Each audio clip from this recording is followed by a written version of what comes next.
கொஞ்சம் ஏதோ ஒரு ஒரு ஸ்ட்ரெஸ். அந்த ஸ்ட்ரெஸ்ல உட்காந்துருக்கேன். என்னுடைய அறை கதவை தட்டனா என் பையன் 23 வயசு முடிஞ்சு 24 LLM படிக்கிறான்,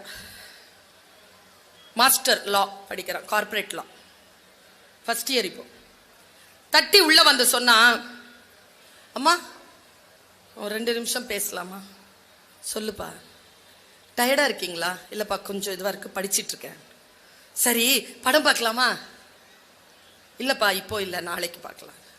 சரி நான் ஒரு படம் சொல்றேன், அந்த படத்தை நீங்க பாப்பீங்களா? எப்படிப்பா? இல்ல OTTல இருக்கு பாருங்க, கவனமா கேளுங்க இத. சரிப்பா பாக்குறேன்.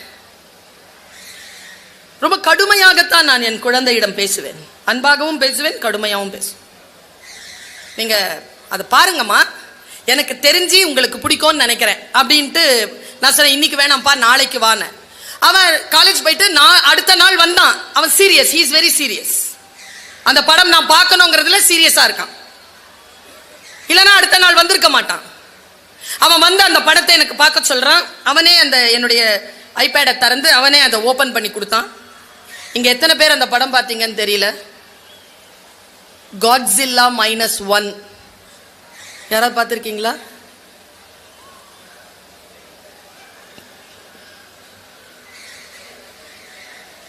கோட்டு படம் பார்த்துட்டீங்களா?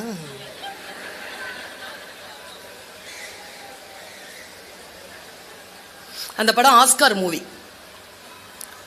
பார்த்தீங்களா சார்? ஒருத்தர் இருக்கார், நன்றி சார். ஏன்னா யாருமே பார்க்கலன்னு வச்சுக்கோங்களேன், சொல்லிடுவாங்க அந்த அம்மா இல்லாத படத்தை ஒரு பற்றி பேசிட்டு போயிருச்சு. இந்த சாட்சிக்காக தான் கேட்டேன். 4-5 பேர் பார்த்துட்டீங்களா? இந்த ஒருத்தர் பார்த்துருக்கிறாரு. இன்னைக்கும் நீங்கள் போய் பார்க்கலாம், இருக்கு. இன்னைக்கும் OTTல இருக்கு, காட்ஸில்லா -1. நான் அந்த படத்தை 6:15 மணிக்கு பார்க்க தொடங்கினேங்க. ராத்திரி 8:45 அப்படி முடியுது அந்த படம். நான் எப்படி சொல்றது உங்களுக்கு? நான் வாழ்க்கையில் பெற்றுக்கொண்ட ஆக முக்கியமான ஒரு எழுச்சியான ஒரு சொல்லை நான் அங்கிருந்து எடுக்கிறேன். அதை நான் கடத்திட்டு போறேன். எனக்கு தெரியாத நான் எப்படி புரிஞ்சுக்கிட்டனோ, வல்ல இறைவனின் பெரும் கருணையினால் அந்த புரிதலை என் சொற்களின் மூலமாக இறைவன் தந்துவிட வேண்டும் என்ற பிரார்த்தனையோடு நான் இதை சொல்றேன். சரியா? படம் பார்க்கிறேன், எனக்கு துக்கமா இருக்குங்க. அந்த படம் என்னன்னு தெரியல, பார்த்ததுல இருந்து கடைசி வரைக்கும் ஈரல் கொலை வந்து இங்க அடைச்சிட்டு இருக்கு.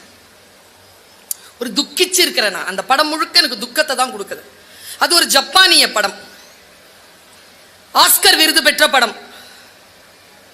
ஆனா நான் ஹிந்தியில பார்த்தேன் அந்த படத்தை, அது ஜப்பானிய மொழியில இருக்கு. அந்த படத்துல வந்து அந்த ஹீரோ ஒரு 25 வயசு பையன். அவன் சைலண்டா இருக்கிறாங்க. ஆனா சைலண்டா இருக்கிறது சுவிட்ச் ஆஃப் பண்ணி, ஆடியோ சுவிட்ச் ஆஃப் பண்ணி பார்த்தா அவன் சிரிக்கிற மாதிரி இருக்கு.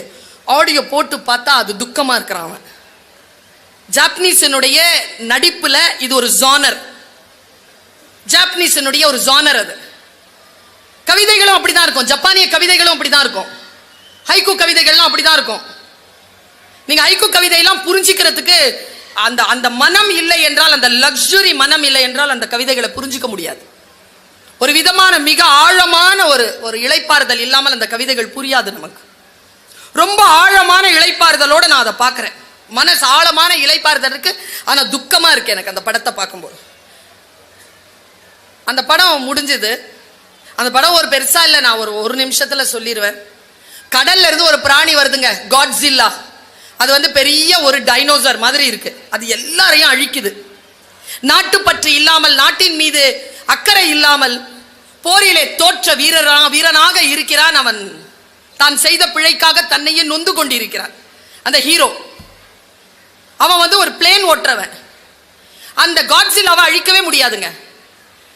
அழிக்கிறாங்க, பெரிய பிளான் போட்டு அழிக்கிறாங்க. ஆனா அதனுடைய வால்ல மறுபடியும் ரேடியேஷன் வந்து அது மறுபடியும் வந்துருது, எழுந்து வந்துருது. அவன் என்ன பண்றான், கடைசியா அந்த காட்ஸில்லா வாய் அப்படி திறக்கும் போது பிளேனை கொண்டு வந்து அதனுடைய வாயில் அப்படியே செலுத்திட்டு தன்னுடைய ஒரு பாராசூட்ல கீழே இறங்கிறான்.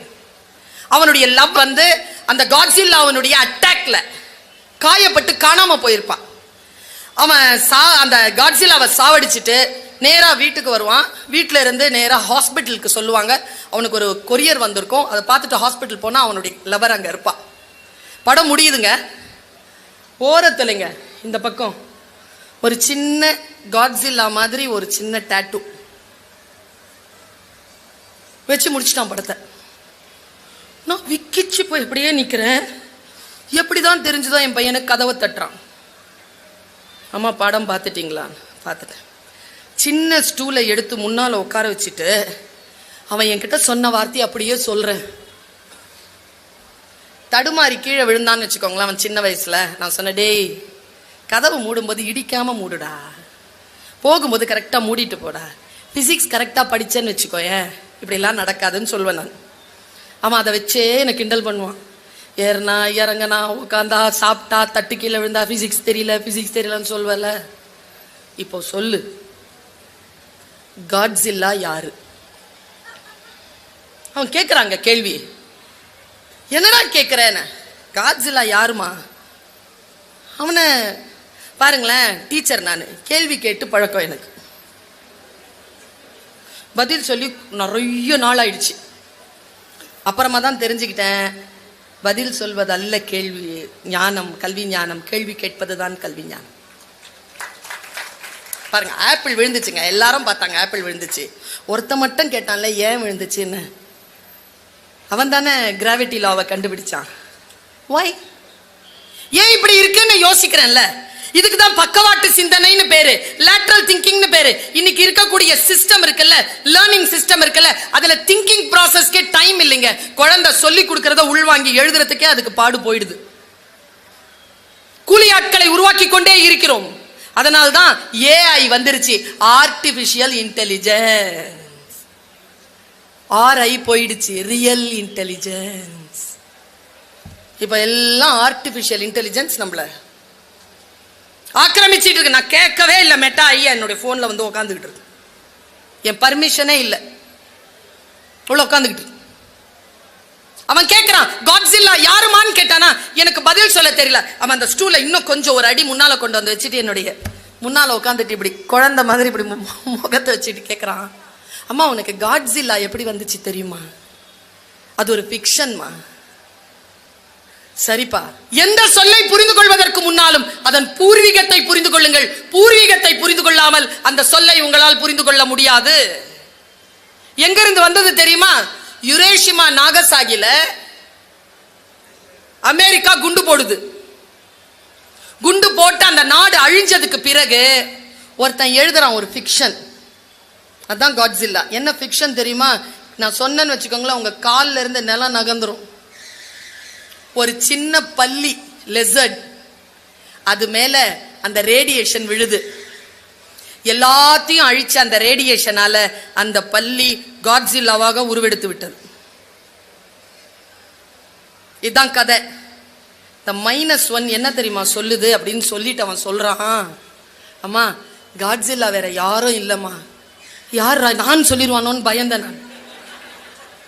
யாரா? காட்ஸில்லா ஜப்பான்மா. ஜப்பான் தாமா காட்ஸில்லா. அது இந்த உலகத்துக்கு சொல்லுதுமா. அதனால தாமா ஆஸ்கர்ல போய் அந்த படத்தை சப்மிட் பண்ணுச்சு. அது என்ன சொல்லுச்சு தெரியுமா? நீ என்ன நாகசாகில யுரேஷிமால ரேடியேஷன் போட்டு அழிச்சாலும் நான் காட்ஸில்லாவா உயர்ந்து வருவேண்டா, நான் தொட்டதெல்லாம் காட்ஸில்லாவா மாறும்டான்னு அவன் இந்த உலகத்துக்கு சொன்னாமான்னா சொல்றேன். இந்த முறை அது உண்மையாவே நிரூபிச்சுக்கிட்டு இருக்கு. நான் எந்த நாட்டையும் புகழ்ந்து பேசவில்லை, நான் தாய்நாடு பற்று கொண்டவள் தான். ஒலிம்பிக்ல first place America, second place China, third place Japan. Japan வந்துருச்சு. இந்தியா 71, 71வது இடத்தில் இருக்கிறோம் நாம். இந்த உலகம் மறுபடியும் பார்த்து விடவே இராது என்கின்ற சொல்ல அந்த ஜப்பான் காட்ஸில்லாவாக உயர்ந்து வந்து கொண்டிருக்கிறது.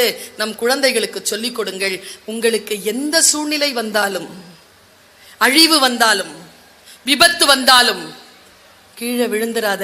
அந்த விபத்தை உன்னுடைய வாழ்க்கையினுடைய அடுத்த கட்டத்திற்கான வாய்ப்பாக எடுத்துக்கொண்டு காட்ஸில்லாவாக வந்து நில் என்று ஏதோ ஒரு வகையில் அவன், என் மகன் என்னிடத்தில் சொல்கிறான்.